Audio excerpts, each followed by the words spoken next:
Hello दोस्तों, अगर आप भी क्लास 10th के छात्र हैं और 2023 में बोर्ड परीक्षा देने वाले हैं तो ये वीडियो आपके लिए काफ़ी ज़्यादा इंपॉर्टेंट होने वाली है, क्योंकि आज की इस वीडियो में आपको बताऊंगा क्लास 10th साइंस के महत्वपूर्ण बहुविकल्प प्रश्न, ठीक, जो कि आपके बोर्ड एग्जाम 2023 में बिल्कुल पक्का आने वाले हैं। तो ये प्रश्न जो मैं आपको बताऊँगा ये आपके क्या है, आपका जो देखिए पहले क्या ये प्रश्न आपके 10 नंबर के आते थे बहुविकल्प प्रश्न आपके बोर्ड एग्जाम में, लेकिन अब 2023 बोर्ड एग्जाम में जो प्रश्न है आपको ये 20 नंबर के देखने को मिलेंगे, क्योंकि इस बार सरकार ने आपके परीक्षा में 20 नंबर के क्वेश्चन ऐड कर दिए गए हैं बहुविकल्प प्रश्न। पहले आपको 10 नंबर के प्रश्न देखने को मिलते थे, लेकिन अब आपको पूरे पेपर में 20 नंबर के प्रश्न देखने को मिलेंगे। और किस किस तरीके से प्रश्न होंगे वो सारी की सारी बातें आज की इस वीडियो में बताऊंगा, और ये महत्वपूर्ण बहुविकल्प प्रश्न है, ठीक। तो करते हैं आज की वीडियो स्टार्ट, देखते हैं कैसे। तो देखिए सबसे पहले आपका इस तरीके से पेपर में आएगा खंड का, ठीक। पहले आपका क्या आता था कि यहाँ दिया खंड का और उसके मतलब क्वेश्चन और आंसर देना शुरू कर दिए, मतलब क्वेश्चन दिए और बहुविकल्प प्रश्न दिए। लेकिन अब ऐसा नहीं होगा, अब केवल क्या आपका ऐसे खंड का यहाँ डाल दिया और यहाँ देखिए आखिर में यहाँ क्या खंड खा, इस तरीके से मतलब खंड खा का खा अलग गा, इस तरीके से क्वेश्चन को अलग अलग पार्ट में डिवाइड कर दिया है, ठीक। तो इसीलिए बच्चों को शुरू में समझ नहीं आ रहा है कौन सा मतलब कौन सी किताब का पहले किस तरीके से आएगा, वो भी आपको बताऊंगा। देखिए मैं आपको बताऊँ, सबसे पहले आपको क्या है फिजिक्स आएगा, क्योंकि फिजिक्स आपका देखिए पहले भी आता था पहले ही और अब भी आता है। तो इसीलिए सबसे पहले जो बहुविकल्प प्रश्न आपको खंड का में देखने को मिलेंगे वो आपको फिजिक्स के देखने को मिलेंगे, और खंड खा में हमें आपको केमिस्ट्री के देखने को मिलेंगे, ठीक। और खंड खा में आपको बायोलॉजी के देखने को मिलेंगे, ठीक। तो ये तीन प्रश्न खंड का खंड खा, ठीक, इस तरीके से बहुविकल्प प्रश्न आपको देखने को मिलेंगे बोर्ड एग्जाम 2023 में, और ये आपके बोर्ड एग्जाम में 20 नंबर के आएंगे इस बार, ठीक। तो देखते हैं कौन से प्रश्न इस बार बोर्ड एग्जाम में आने वाले हैं। तो देखिए सबसे पहला प्रश्न जो आपसे इस बार बोर्ड एग्जाम में पूछा जाएगा वो है समतल दर्पण की फोकस दूरी होती है। आपका फिजिक्स का है, आपने फिजिक्स पढ़ी होगी तो आप बता सकते हैं।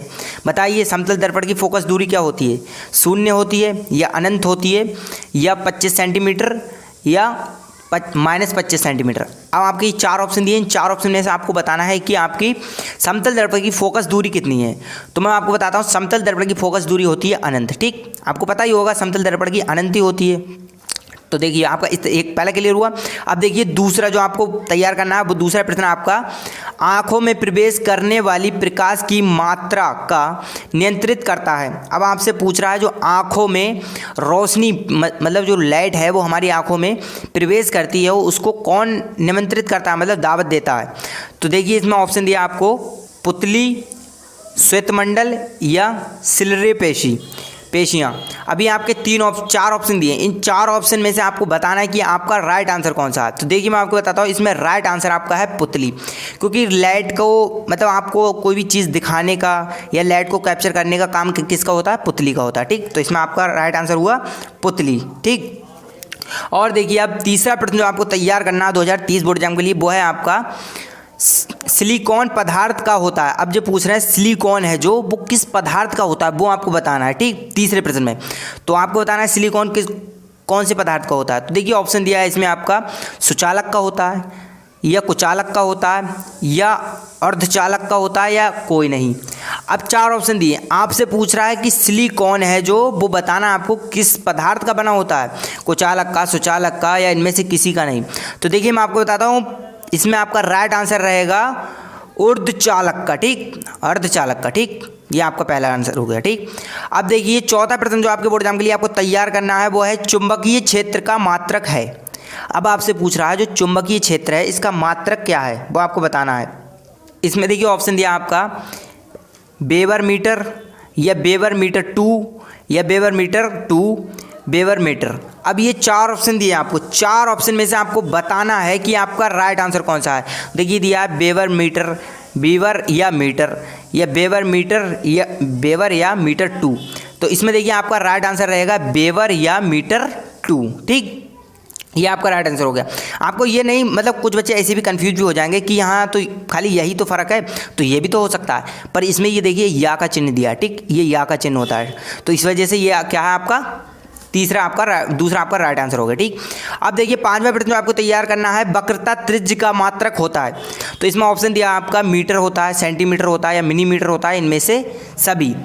4 ऑप्शन दिए, इसमें से आपको बताना है कि वक्रता त्रिज्य है उसको किस चीज़ से मापा जा सकता है? तो मैं बताता हूँ, इसमें से आपका राइट आंसर होगा इनमें से सभी। क्योंकि देखिए जो वक्रता त्रिज्या उसको मीटर से भी नाप सकते हैं, सेंटीमीटर से भी नाप सकते हैं और मिलीमीटर से भी नाप सकते हैं, ठीक। तो इसीलिए आपका क्या है, चौथा आपका राइट आंसर हो जाएगा। आपको क्वेश्चन फंसते जा रहे हैं, अगर आपको कुछ भी डाउट है तो कमेंट करके बता सकते हैं, ठीक। और फिर देखिए आपका छठा प्रश्न जो आपको तैयार करना है बोर्ड एग्जाम के लिए, वो है आपका देखिए विद्युत धारा का मापन करते हैं, मतलब पूछ रहे हैं विद्युत धारा को किससे मापा जाता है, वो आपको बताना है। तो इसमें से आपका ऑप्शन दिया है देखिए, विद्युत जानयंत्र द्वारा या धारा मापी द्वारा या आमीटर द्वारा या विद्युत मीटर द्वारा। अब आपको ये चार ऑप्शन दिए, इन चार ऑप्शन में से आपको बताना है कि किससे विद्युत को मापा जाता है, ठीक। तो ये आपके चार ऑप्शन दिए, जल्दी से आपको बताना है कि इसमें किससे नापा जाता है, ठीक। तो देखिए मैं आपको बताता हूँ किससे नापा जाता है, वो आपका नापा जाता है आमीटर से। कुछ बच्चे सोचते होंगे विद्युत मीटर से मापा जाए, क्योंकि विद्युत को मापना है तो विद्युत मीटर से मापा जाएगा, ऐसा नहीं, ठीक। तो आपको किससे मापा जाता है, आमीटर से, ठीक। और देखिए सातवां प्रश्न जो आपको तैयार करना बोर्ड एग्जाम के लिए, वो है आपका एक गतिमान अवशेष उत्पन्न करता है। अब पूछ रहे हैं एक जो गतिमान है वो अवशेष प्रकट करता है, वो किससे करता है, वो आपको बताना है। तो देखिए ऑप्शन दिया है इसमें, केवल चुंबक क्षेत्र से या केवल विद्युत क्षेत्र से या चुंबकीय व विद्युत क्षेत्र दोनों से या उपयुक्त में से कोई नहीं। अब आपसे पूछ रहा है या इनमें से कोई नहीं या इनमें से बताइए किससे प्रयोग, मतलब गतिमान अवशेष उत्पन्न होता है। तो आपके चार ऑप्शन दिए, देखिए इन चार ऑप्शन में से आपको बता रहा हूँ मैं, आपका राइट आंसर इसमें रहने वाला है चुंबकीय व विद्युत क्षेत्र से, ठीक। दोनों से क्या आपका गतिमान अवशेष उत्पन्न होता है, ठीक। और फिर देखिए अब देखिए आपको किस तरीके से तैयार करना। आपका अब देखिए क्या आ गया, खंड खा। आपको पता है खंड खा में कौन से प्रश्न पूछे जाते हैं, आपको नहीं पता, अभी तो मैंने बताया।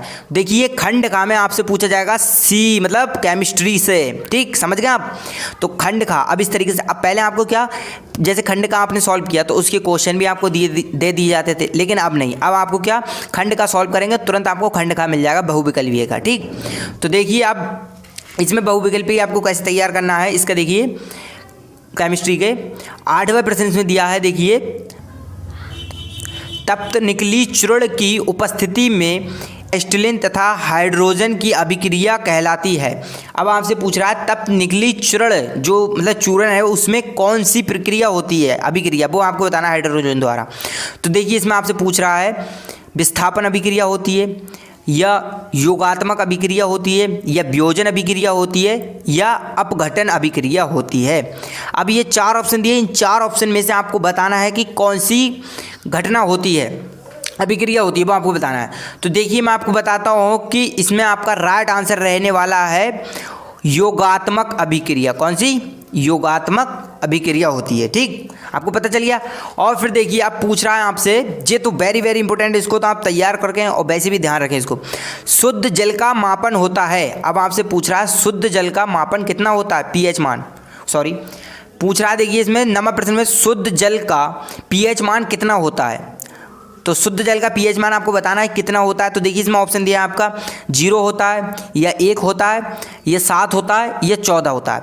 अब ये चार ऑप्शन दिए, इन चार ऑप्शन में से आपको बताना है कि शुद्ध जल का पीएच मान कितना होता है। तो मैं बताता हूँ आपको, शुद्ध जल का पीएच मान आपका होता है 7, ठीक, कितना होता है, 7 होता है, शुद्ध जल का पीएच मान 7 होता है, ठीक। अब देखिए अब मैं बता 8वां प्रश्न, देखिए 10वां प्रश्न बताऊँ, 10वां प्रश्न आपको किस तरीके से सॉल्व करना है। देखिए 10वां प्रश्न आपका इस तरीके से आएगा बोर्ड एग्जाम में, देखिए 10वां प्रश्न इस तरीके से आएगा बोर्ड एग्जाम में, C2H5HSO4 को 160 डिग्री माइनस 170 डिग्री ताप पर गर्म करने पर बनता है। अब आपसे पूछ रहा है C2H5HSO4 को 160 या 170 डिग्री पर जब ताप पर गर्म करेंगे तो क्या बनेगा, वो आपसे पूछ रहा है। तो देखिए इसमें ऑप्शन दिया आपका CH4 बनेगा या C2H6 बनेगा या C2H4 बनेगा या आपका देखिए यहाँ दिया है ब्रैकेट C2H5 ब्रैकेट 2O। अब आपको बताना है इन चार ऑप्शन में से कि जो C2H5H SO4 को 160 डिग्री पर गर्म करेंगे तो क्या बनेगा। तो देखिए आपने पढ़ा होगा तो आप इसको आसानी से सॉल्व कर सकते हैं। तो इसीलिए अगर आपने नहीं पढ़ा तो किताब को पढ़ें ध्यान से, जिससे कि आपको क्लियर आपको पता चल जाए किस तरीके से कौन से क्या आंसर है। ठीक, तो देखिए मैं आपको बताता हूँ अभी आपका इसका कौन सा आंसर रहने वाला है। इसका आंसर है आपका C2H4। ठीक, अगर हम C2H5SH4 को गर्म करेंगे तो आपका क्या बचेगा, C2H5 आपका बनेगा। ठीक, समझ गए आप कौन सा आपका राइट आंसर है, तीसरा। ठीक, अब देखिए इसमें आपका 11वां प्रश्न पूछा जा रहा है, निम्नलिखित में से कौन सा प्रबल क्षारक है। मतलब प्रबल का मतलब होता है ताकतवर, कौन सा है वो आपको बताना है। मतलब इन सब में से आपको बताना है कौन सा ताकतवर आपका क्षारक है। तो देखिए इसमें दिया है CA(OH)(2) और बी ऑप्शन में दिया है KOH और सी में दिया है आपका Mg(OH2) और डी में आपका NH4OH। अब ये 4 ऑप्शन दिए, इन 4 ऑप्शन में से आपको बताना है ताकतवर कौन सा है, मतलब प्रबल क्षारक कौन सा है। तो देखिए मैं आपको बताता हूँ इसमें प्रबल क्षारक आपका होने वाला है KOH। कौन सा, KOH। ठीक, ये आपका प्रबल क्षारक है, इसको आपको ध्यान रखना क्योंकि इससे एक शॉर्ट क्वेश्चन भी बन सकता है और बहुविकल्पी प्रश्न तो बनेगा ही बनेगा। ठीक, फिर देखिए आपका 12वां प्रश्न जो किस तरीके से आपका 12वें प्रश्न में आपसे पूछ रहा है सल्फर डाइऑक्साइड का जलीय विलयन होता है। अब आपको बताना है 12वें प्रश्न में कि सल्फर डाइऑक्साइड का जलीय विलयन क्या होता है। तो इसमें आपका ऑप्शन दिया है अम्लीय होता है, ये क्षारीय होता है, या उदयनशील होता है, या उभयधार्वी होता है। अब ये 4 ऑप्शन दिए, इन 4 ऑप्शन में से आपको चॉइस करना है कि कौन सा आपका राइट आंसर है इसमें। तो सल्फर डाइऑक्साइड को जब जलीय विलयन में होता है तो इसका जलीय विलयन में होता है वो होता है आपका क्या, अम्लीय। क्या होता है, अम्लीय। ठीक, पता चल गया आपको। और फिर देखिए 13वें प्रश्न में पूछा जा रहा है निम्नलिखित में से कौन सा यौगिक अम्लीय प्राकृतिक है। अब आपसे पूछ रहा है इनमें से कौन सा यौगिक है जो आपका प्राकृतिक है, वो आपको बताना है। तो देखिए इसमें है आपका CH3, CHO, CH3-CH3 और इसमें दिया है CH3, COOH और डी में आपका CH4। अब आपको इसमें से 4 में से बताना है कि इसमें अम्लीय प्राकृतिक कौन सा, मतलब जो प्राकृतिक की तरफ से ही है वो कौन सा आपका। तो देखिए मैं बताता हूँ इसमें आपका राइट आंसर है इसमें आपका CH3COOH, ये आपका राइट आंसर है। इसका क्या है, मतलब इसका ये सूत्र है आपका सिरके का, जो सिरका होता है उसका सूत्र है। ठीक, तो ये आपका प्राकृतिक है। ठीक, तो ये आपका राइट आंसर हो गया। ठीक, और फिर देखिए अब आ गया आपका खंड गा में आपका कौन सा पूछा जाता है, बायोलॉजी से प्रश्न। ठीक, आपको पता ही होगा। तो अब क्या खंड गा में आपके बायोलॉजी से प्रश्न पूछे जाएंगे। तो इसमें देखिए यहाँ पे 14वें प्रश्न पूछ रहा है पौधों द्वारा श्वसन की क्रिया में निम्नलिखित में से कौन सी गैस निकलती है। अब आपको बताना है कि जब हम पौधों से सांस लेते हैं, ठीक है, तो जो पूछ रहे हैं कि जब पौधे सांस लेते हैं तो वो कौन सी गैस निकालते हैं। तो वो कौन सी गैस निकालते हैं वो आपको बताना है। तो देखिए इसमें दिया ऑप्शन आपका ऑक्सीजन निकालते हैं, या नाइट्रोजन, या कार्बन डाइऑक्साइड, या कार्बन मोनोऑक्साइड। अब ये 4 ऑप्शन दिए। अब इनमें से आप 4 ऑप्शन में से बताना है कि पौधों द्वारा श्वसन की क्रिया में कौन सी गैस निकलती है। तो मैं आपको बताता हूँ इसमें आपका राइट आंसर कौन सा है। इसमें आपका राइट आंसर है कार्बन डाइऑक्साइड। ठीक, कार्बन डाइऑक्साइड निकलती है। देखिए हम जब सांस लेते हैं तो हम क्या प्राप्त करते हैं, ऑक्सीजन। ठीक, तो कार्बन डाइऑक्साइड कहाँ चली जाती है, मतलब पौधों के पास। तो इसी तरीके से जब पौधे सांस लेते हैं तो कार्बन डाइऑक्साइड छोड़ देते हैं। ठीक, अब देखिए इसमें आपका 15वां प्रश्न पूछा जा रहा है बौनेपन का क्या कारण है। अब आपसे पूछ रहा है जो बौने लोग होते हैं या उसका क्या कारण है।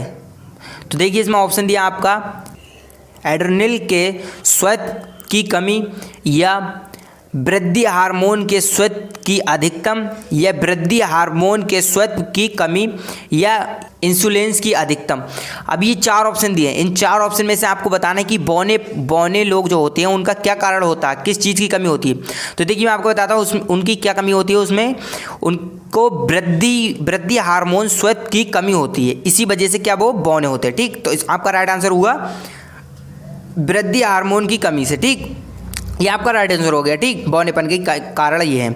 अब देखिए 16वें प्रश्न में आपसे पूछ रहा है किसी आहार श्रृंखला में गैस जैव निम्नलिखित पीड़नाशियों का प्रत्येक उच्चार पोषित श्वेत पर बढ़ती हुई मात्रा में एकत्र हो जाना क्या कहलाता है। अब आपसे पूछ रहा है कि आहार श्रृंखला में जब सौर मतलब गैस जैव में निम्नलिखित में एक साथ इकट्ठी हो जाती है तो क्या होता है, वो आपको बताना है। ठीक, तो देखिए इसमें आपका ऑप्शन दिया है स्वपोषण हो जाता है, या प्रदूषण होता है, या जैव या एकत्रीकरण होता है। अब ये 4 ऑप्शन दिए, इन 4 ऑप्शन में से आपको बताना है कि आपका राइट आंसर कौन सा है। तो देखिए इसमें मैं आपको बताता हूँ, इसमें आपका राइट आंसर होने वाला है स्वपोषण। ठीक, तो जब देखिए आहार श्रृंखला में जैव वो गैस और जैव दोनों मिल जाते हैं, इकट्ठे हो जाते हैं, तो क्या होता है आपका स्वपोषण होता है। ठीक, और देखिए आपका 70वें प्रश्न में पूछा जा रहा है आपसे, प्राकृतिक रूप से ठोस ईंधन कौन सा है। अब आपसे पूछ रहा है जो प्राकृतिक मतलब प्रकृति की तरफ से कौन सा ठोस ईंधन है वो आपको बताना है। तो देखिए इसमें पूछ रहा है कोका है, या कोयला है, या सीएनजी है, या एलपीजी है। अब आपको इन 4 ऑप्शन में से बताना है कि आपका राइट आंसर कौन सा है, कि प्रकृति की तरफ से कौन सा ठोस ईंधन है। तो आपको पता है ये प्रकृति की तरफ से कौन सा ठोस ईंधन है, कोयला क्योंकि प्रकृति की तरफ से प्राप्त होता है। ठीक, तो आपका राइट आंसर हो गया कोयला। ठीक, और फिर देखिए अब आपका 18वां प्रश्न देखिए किस तरीके से पूछा जाएगा। 18वें प्रश्न में पूछेगा आपसे, मनुष्य में वृक्क एवं तंत्र का भाग है जो संबंधित है। अब आपसे पूछ रहा है मनुष्य में कौन सा मतलब वृक्क और तंत्र का भाग है जो संबंधित होता है, मतलब जुड़ा हुआ होता है। तो देखिए इसमें ऑप्शन दिया है आपका पोषण होता है, या श्वसन होता है, या उत्सर्जन होता है, या परिवहन होता है। अब ये 4 ऑप्शन दिए, इन 4 ऑप्शन में से आपको बताना है मनुष्य में वृक्क और तंत्र में कौन सा भाग मतलब संबंधित होता है। तो वो होता है आपका उत्सर्जन। ठीक, तो आपका राइट आंसर कौन सा हो गया, उत्सर्जन। और फिर देखिए 19वें प्रश्न में आपसे पूछा जा रहा है, मनुष्य में भीषण में पोषण मिलता है। अब आपसे पूछ रहा है मनुष्य में जो भीषण है उसमें पोषण कहाँ से मिलता है।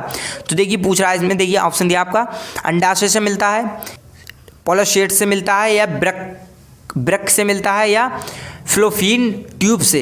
अब ये 4 ऑप्शन दिए, इन 4 ऑप्शन में से आपको बताना है कि किससे आपका मनुष्य में भीषण में पोषण मिलता है। तो वो मिलता है आपका पोलोसेट से। ठीक, किससे मिलता है आपका पोलोसेट से।